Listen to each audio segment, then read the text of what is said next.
আমি নরমালি এইভাবে ইন্ট্রো করি না, কিন্তু আমি এখন ঝুলছি একটা গুহার 100 ফুট নিচে, যেটা মাটির নিচে 5 কিলোমিটার জুড়ে বিস্তৃত আছে। আর আমরা এটা পছন্দ করি বা না করি, যখনই আমি আর আমার বন্ধুরা মাটি টাচ করলাম, আমরা অফিসিয়ালি এখানে আগামী 7টা দিন কাটাতে চলেছি।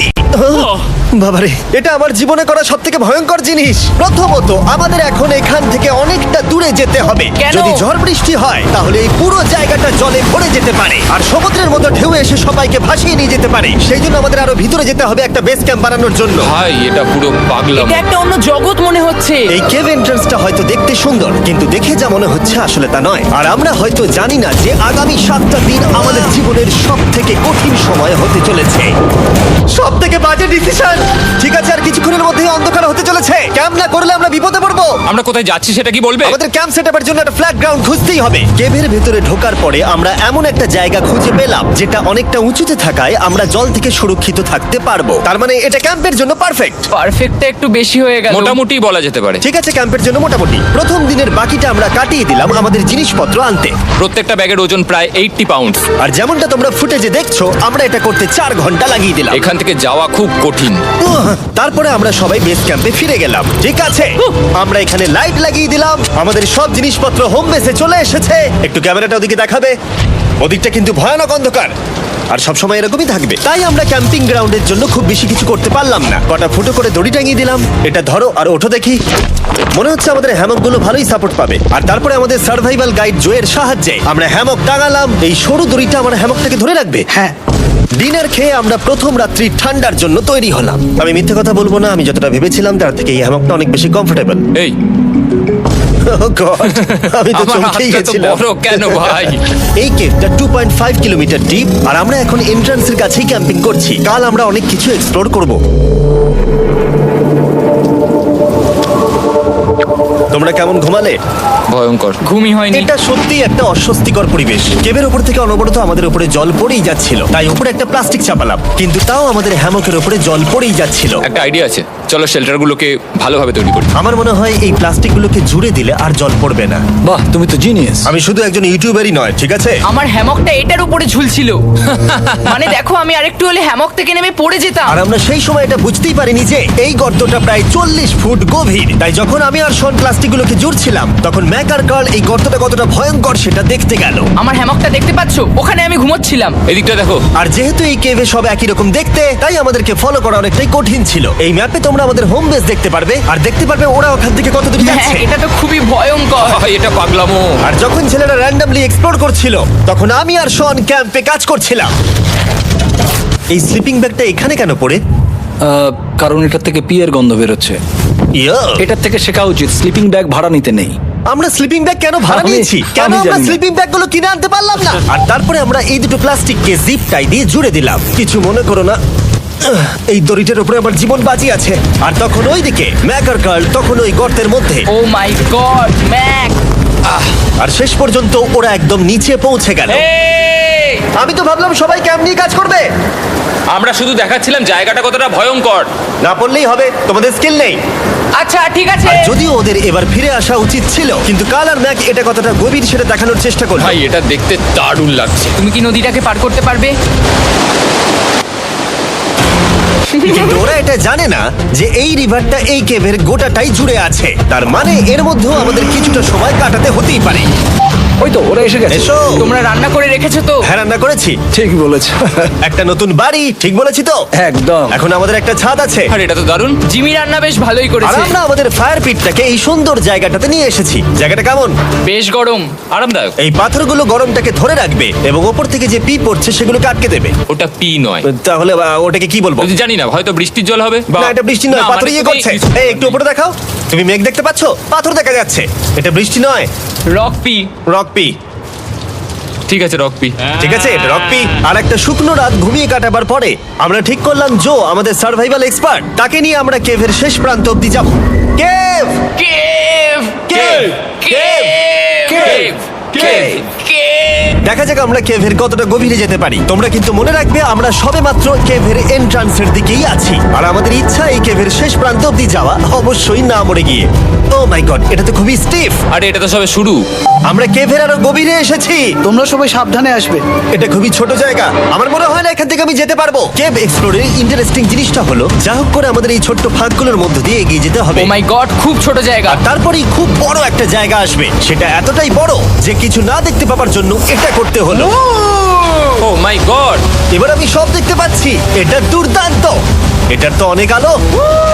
ভাই জায়গাটা কতটা সুন্দর দেখো।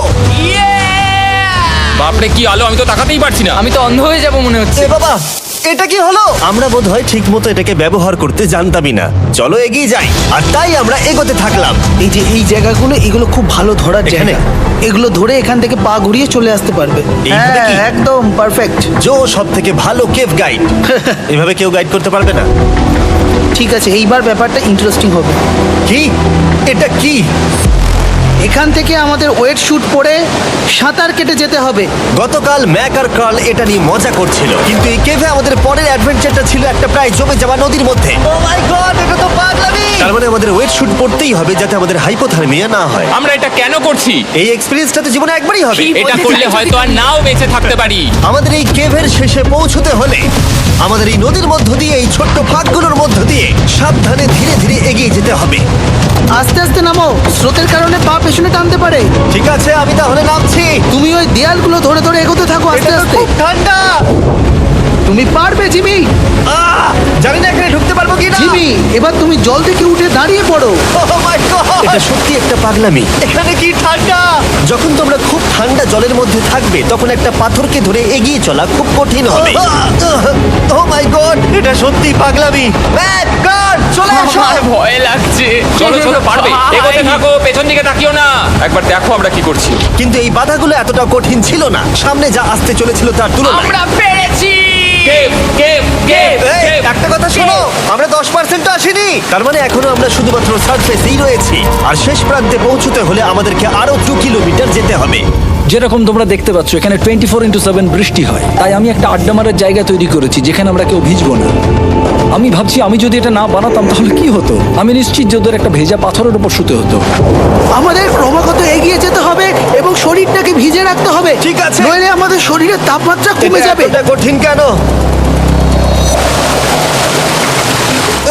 সব থেকে বাজে ব্যাপার হলো আমরা যতটাই দিকে এগোবো ততটাই আমাদের পিছন দিকে ক্যাম্পে ফিরতে হবে। আমাদের পরের বাধাটা হয়তো জলের মধ্যে নয়, কিন্তু তার মানে এটা নয় যে সেটা সহজ হবে। আরে এটা কি মাকড়সার জাল? কিন্তু আমি মাকড়সা দেখতে পাচ্ছি না তার কেন? মানে ওটা আমাদের উপরে আছে। আরে তোমার গায়ে, তোমার গায়ে। আমার বন্ধুরা বলতে বাজে, এই গেমটা মিস্টার বিস ভিডিওর মতো, যত এগোবে ততই কঠিন হবে। সত্যি কথা বলতে যদি আমাদের সাথে জো না থাকতো আমরা মরেই যেতাম। আর 3 ঘন্টা পরে জো আমাদের জন্য একটা বাজে খবর নিয়ে এলো। জল অনেকটা বেড়ে গেছে আর আমরা অনেকটা সময় লাগিয়ে ফেলেছি, তাই আজকে আমাদের আবার ক্যাম্পে ফিরে যেতে হবে। আমি মানবো না। তুমি সেফটি এক্সপার্টের কথা অমান্য করতে পারো না। আমি এটা মানবো না। সত্যি কথা বলতে আমাদেরকে ফিরতেই হতো, কারণ এর আগে আমরা শুট করতে অনেকটাই সময় নষ্ট করে দিয়েছি, তারপর ফ্লেয়ার নিয়ে খেলেছি, তাই আমরা ফিরে যাচ্ছি আর এই মিশনটা আমরা পরের দিন আবার শুরু করব।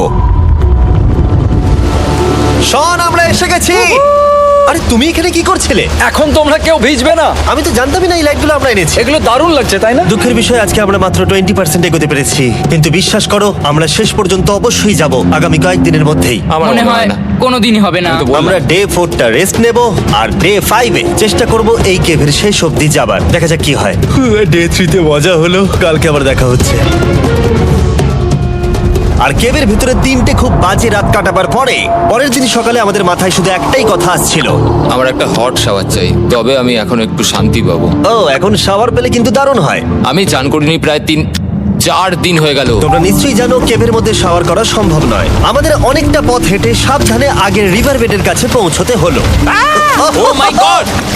আমি আমার ব্রেনকে ফিল করতে পারছি। আমি এভাবে ব্রেনকে ফিল আমার করিনি। কপালটা জমে গেল পুরো। চলো ড্রোন দিয়ে মাথার চুলগুলো শুকিয়ে নি। এদিকে এসো ড্রোন। ও দাঁড়াও দাঁড়াও দাঁড়াও, এটা কিন্তু কাজ করছে। হ্যাঁ, দারুণ কাজ করছে। ড্রোন থাকতে হেয়ার ড্রায়ারের কি দরকার? আর চুল শুকানোর পর আমরা জয়ের সাথে জার্নির প্ল্যান করতে বসলাম। এটা কি জো? এটাই কেভের ম্যাপ। আগেরবার আমাদের থামতে হয়েছিল কারণ জল খুব জোরে বইছিল। এখন বৃষ্টি কম হচ্ছে, তাই কালকে আমরা নিশ্চয়ই এই কেভের শেষে পৌঁছে যাব। এটা ভয়ঙ্কর হতে চলেছে। প্রথমে আমাদের কালকে যেখান দিয়ে গেলাম সেখান দিয়ে আগে যেতে হবে, জলের মধ্যে ঝাঁপ দিতে হবে এবং পাথর দেখে হাঁটতে হবে। এগুলো সবকটা আমরা যদি পার করতে পারি তাহলে আমরা গ্লো ওয়ার্ম চেম্বারে পৌঁছে যাব। কেমন দেখতে তুমি সেটা বলো না, আমি তোমাদেরকে সারপ্রাইজ দিতে চাই। আমার মনে হয় আমরা পারবো। ওইসব বাদ দাও, আমরা ঠিক কালকে পৌঁছে যাব। কালকের প্ল্যান আমরা চক আউট করে নিয়েছি। আমরা রেস্ট করছি আর ফেস্টিভ্যাল স্মোর্টস খাচ্ছি আমাদের এনার্জি রিগেন করতে। সবাইকে চিয়ার্স। জো এই প্রথমবার ফেস্টিভ্যাল স্মোর্টস খাচ্ছে। জো সত্যি কথা বলবে। এটা দারুণ, তাহলে ভালো লাগলো? দারুণ লেগেছে। আমরা এই চকলেটটা আগে কেন বের করিনি? এটা এমনি চকলেটের থেকে 10 গুণ ভালো খেতে। সত্যি কথা বলতে তোমরা যদি ফেস্টিভ্যালের সাথে স্মোর্টস ট্রাই না করে থাকো তাহলে তোমরা মিস করছো। কালকে আমরা পুরো কেভটা এক্সপ্লোর করব, দেখা হচ্ছে। তাই আমরা ভালো করে ঘুমানোর চেষ্টা করলাম আর কালকের প্রিপারেশন নিলাম কেভের শেষে যাওয়ার জন্য। আমরা আমাদের জীবনের সবথেকে ডেঞ্জারাস জার্নি করতে চলেছি। ডে 3 এর অভিজ্ঞতা মাথায় রেখে আমরা কম শুট করেছি যাতে আমরা সামনের দিকে তাড়াতাড়ি এগোতে পারি। জলটা খুব ঠান্ডা। হ্যাঁ, আগের দিনের মতোই খুব ভালো। এই তো আর যাতে আমরা সবাই বেঁচে ফিরতে পারি তাই জো ছাড়াও আরেকজন সার্ভাইভাল এক্সপার্টকে আমরা নিয়ে এসেছিলাম। এখানেই আমরা ডে 3 তে আটকে গেছিলাম। এখন আমরা কি করব? এবারে আমরা অনেক তাড়াতাড়ি এসেছি। আমাদের পিছনে ঘন অন্ধকার। কোথায় যাব? এই রাস্তাটা অনেক সরু এবং হ্যাঁ। স্রোত প্রচুর বেশি, তাই আমরা দেয়ালগুলো ধরে ধরে আস্তে আস্তে এগোবো। এই যে এইভাবে। ও হ্যাঁ, God! এই রকটায় জাম্প করো। কয়েকটা ভালো পাথর আছে যেগুলোকে তুমি ধরে এগোতে পারবে। আরে এখানটা তো অনেক অন্ধকার। আমি আর পা পাচ্ছি না, আমি এখন মাটিতে আর পাই পাচ্ছি না। যেহেতু আমরা মাটিতে পা পাচ্ছিলাম না, তার মানে যদি আমরা পাথর ছেড়ে দিই তাহলে এই জলের স্রোত আমাদেরকে ভাসিয়ে নিয়ে যেতে পারে। জো, আমরা কি করব? আমি এটা ধরে এসেছি, তুমি এটা ঠিক আছে, ধরো। আমি তো দেখতেও পাচ্ছি না কোথায় যাচ্ছি। জো, স্রোত আমাকে ভাসিয়ে নিয়ে চলে যাচ্ছে। আমি তুমি করবো কি করে? পারবে, পারবে। শুধু মুখটা এখান থেকে ঢুকিয়ে দাও, আমি হেল্প করছি। এখানে আমি ঢুকবো? হ্যাঁ, এই গর্তের মধ্যে। এই তো, খুব ভালো। এটা আমার জীবনের সবথেকে বিপজ্জনক অ্যাডভেঞ্চার। আমরা এখন কেভের অনেক গভীরে চলে এসেছি আর এবার আমাদের সামনে প্রথম বড় বাধা। এখানে জলের একটা ঘূর্ণাবর্ত আছে, যদি তুমি এর মধ্যে পড়ে যাও তাহলে তোমাকে একদম নিচে নিয়ে চলে যাবে। মানে আমরা পড়ে গেলে মরে যেতে পারি। হ্যাঁ, মানে আমরা মৃত্যুর সাথে খেলা করছি। এটা এতটা বিপজ্জনক হতে পারে আমি সত্যিই ভাবিনি। খুব ভালো। এই তো, তাহলে কি আমার পা এখানে হ্যাঁ, রাখবো? রাখো রাখো। ঠিক আছে, এই তো আমি পেরেছি। এটা আমার ভাবনার থেকেও বেশি কঠিন ছিল। এই নদীটা কতটা শক্তিশালী এই গোটা কেভটাকে তৈরি করেছে। কিন্তু মজার ব্যাপার হলো আমরা পাথরের মতো শক্তিশালী নই। আমি শুধুমাত্র মানুষের মতোই শক্তিশালী। সৌভাগ্যবশত কাল এই অ্যাডভেঞ্চারে লিড করেনি, তার বদলে আমরা একজন অ্যাভেঞ্জার জোকে পেয়েছি। ও কতটা এক্সপার্ট তার প্রমাণ হিসেবে বলতে পারি। সে লিটারালি কতটা ওপর থেকে আমাদেরকে নদীতে ঝাঁপ দিয়ে দেখালো। ও মাই গড, এটা পাগলামি। কে বললো এটা পাগলামি? এটা তো আমার কাছে খুবই সহজ। আমি এটা করব। তুমি কোনোভাবেই এটা করতে পারবে না। আরে কি বলছোটা কি তুমি? আমি এক্ষুনি করতে চাই। চলো যাচ্ছি Joe. God speed back. Jimmy আমার সাথে যা যা করেছে তার কাছে এটা তো কিছুই নয়। 3, 2, 1।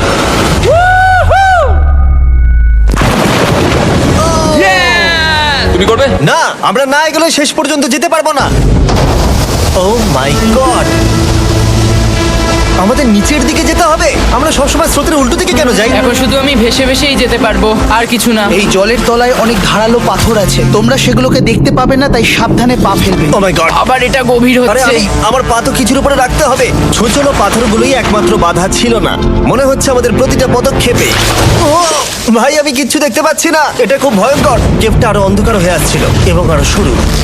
আর তখন আমরা জানতাম না যে আমরা ফিনিশ লাইন অব্দি পৌঁছতে পারবো কিনা। আমি ক্লান্ত হয়ে পড়েছি। এই কেভে আরো কঠিন বাধা আসার আগে তোমাদেরকে আমি কিছু দেখাতে চাইবো। জো, তোমার ব্যাগটা দাও। Thank you. তুমি জানো এর মধ্যে কি আছে? না, জানি না কি আছে। Brand new mister beast lab swamp. সত্যি কথা বলছি, গত 5 ঘন্টা ধরে যেহেতু আমি অনেক পরিশ্রম করেছি, তাই কোনো মতেই এখন এটা আমি বলার মতো অবস্থায় নেই। তাই এটা শুট করার 1 মাস পরে আমি পুরো কেপ সেটটা তৈরি করলাম ফিউচার জিমি নেম ট্যাগ দিয়ে। তারপরে বললাম, হে, আমি ফিউচার জিমি, আর আমি এখন তোমাদেরকে বলবো brand new toy line of mister beast lab swamp সম্পর্কে। এটা একটা কালেক্টেবল টয় লাইন, আর এখানে 119টা ইউনিক ডিজাইন ক্যারেক্টারও আছে যা তোমরা কালেক্ট করতে পারো। আর সবথেকে দারুণ ব্যাপারটা হলো, কোন ক্যারেক্টারটা তুমি পেয়েছো সেটা জানতে হলে এই টিউবে ওয়াটার দিয়ে নাড়াতে হবে আর তোমার সোয়ামস তোমার সামনে চলে আসবে। আর আমি এটা ডেমনস্ট্রেট করতে এই বিশাল বড় টিউবটাকে বানিয়েছি। এই টিউবটাকে জল দিয়ে ভরে দাও। তোমাদের এত জলের দরকার নেই, এটা অনেক বড় বলে এত লাগছে। ঠিক আছে, এটা এখন জলে ভর্তি হয়ে গেছে। এবার এটাকে একটু নাড়াতে হবে। এটা কি আর নাড়াতে হ্যাঁ হবে? হ্যাঁ, অনেক নাড়ানো হয়ে গেছে। এবার জল ঢালো এখানে। জো ঢালছে। আর জল ঢালার পরে তোমরা দেখতে পাবে তোমরা কোন সোয়ামটা পেয়েছো। এটা সব থেকে রেয়ার হাইপোক্রোম, যেটা মাত্র 1000টা বানানো হয়েছে। জো, এটা তোমার। থ্যাংক ইউ সো এটা মাচ। চাই। আর এটা তোমার। কাল কি নেবে? আমার কাছে দুটোই ছিল। আর আমরা শুধু সোয়ামেই থেমে নেই, আমরা এই অ্যাকশন ফিগার প্যান্থার গুলো বানিয়েছি যেগুলো এই ব্রিফকেসে আছে। আর এই সোয়ার্মের মতো এই মিউটেটর যখন তোমরা কিনবে দেখতে পাবে এর ভেতরে কি আছে। কোথায় কিনবো? ভালো হয়েছে জিজ্ঞাসা করলে। মিস্টার বিস্ট ল্যাব টয়েস এখন তোমরা পৃথিবীর সব জায়গায় পেয়ে যাবে। এগুলো সব বেরিয়ে গেছে, তোমরা গিয়ে কিনে নাও। আর কেবের মধ্যে অনেক সমস্যা পেরোনোর পরে আমরা ফাইনালি পৌঁছে গেলাম গ্লো ওয়ার্ম চেম্বারে। ভাই, এবার খুব ভালো লাগছে। ঠিক আছে টিম, তোমাদের গ্লো ওয়ার্ম চেম্বারে স্বাগত। এ তো দারুণ। এটা দারুণ লাগছে। ভাই এটা পৃথিবী মনে হচ্ছে না এখানে একদমই। যে আলো তোমরা দেখতে পাচ্ছ সেগুলো আসলে ছোট্ট ছোট্ট বায়োলুমিনেসেন্ট গ্লো ওয়ার্ম তৈরি করেছে। এটা দেখতে অনেকটা মিল্কি ওয়ে গ্যালাক্সির মতো লাগছে। ওয়াও! আর এই মুহূর্তটা, এই ভিউ, সত্যি বলতে এই ট্রেকের সমস্ত ক্লান্তি যেন দূর করে দিল। এখানে অবধি পৌঁছানো যেন সত্যি একটা অ্যাচিভমেন্ট ছিল। কিন্তু এখন আমাদের যাত্রা শেষ হয়নি, কারণ আমাদের এখান থেকে এখন বেস ক্যাম্পে ফিরতে হবে। আজকে ডে 6 হতে চলেছে, এখনো ওরা আসেনি আর আমি খুব ক্লান্ত। আমার মনে হয় না আমি ভালো করে ঘুমোতে পারবো, ওদের জন্য খুব চিন্তা হচ্ছে। এই ট্রিপটা অনেকটাই সহজ ছিল কারণ আমরা স্রোতের সাথে ভেসে ভেসে যাচ্ছিলাম। আর যেহেতু তোমরা এই ট্রিপটা দেখেছো তাই আমরা এটাকে স্কিপ করলাম। কিন্তু সত্যি বলতে এই জার্নিটাও অনেকটা বেশি সময় নিল, কারণ আমরা ক্যাম্পে পৌঁছানোর আগেই 6 নম্বর দিন চলে এলো। শোন, সবাই ঠিক আছো তো? আমার খুব চিন্তা হচ্ছিল। Happy day 6। ডে 6 খুব ভালো। এনার্জি বাড়াতে আমরা আগুনের উত্তাপ নিলাম এবং ফাইনালি আমরা কিছু খেতে পেলাম। এটা খুবই অ্যাডভেঞ্চারাস ডে ছিল। কালকে দেখা হচ্ছে, মানে আজকেই হয়তো। মনে এটা হয় ডে কোনোদিন 6 হবে না। নাকি আজকে, না আমি জানি না। এত বড় ট্রেক সম্পূর্ণ করার পরে শারীরিকভাবে চূড়ান্ত ক্লান্ত হওয়া সত্ত্বেও জানি না কেন কিন্তু আমি একদমই ঘুমাতে পারছিলাম না।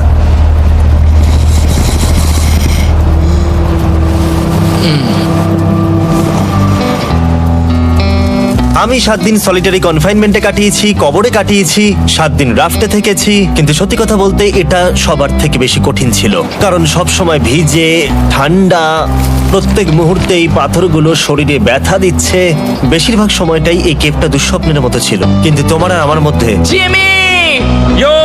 গার্ড, আমাকে দেখতে পাচ্ছ? এটা পৃথিবীর সবথেকে উজ্জ্বল টর্চ। মজার মুহূর্ত অনেক ছিল। মাটির নিচে 300 ফুট গভীরে অভিযান চালানো থেকে আমাদের সবাই মিলে হ্যামক নিয়ে হাসাহাসি করা সবকিছু এই অভিযানের অংশ ছিল। যেহেতু আমাদের সঙ্গ দারুণ, চলো তিমির মতো আওয়াজ করো। তাই এই ভিজে, ঠান্ডা, পাথুরে অদ্ভুত কেভের ট্রিপটা বদলে গেল আমাদের জীবনের সব থেকে সুন্দর মুহূর্তে।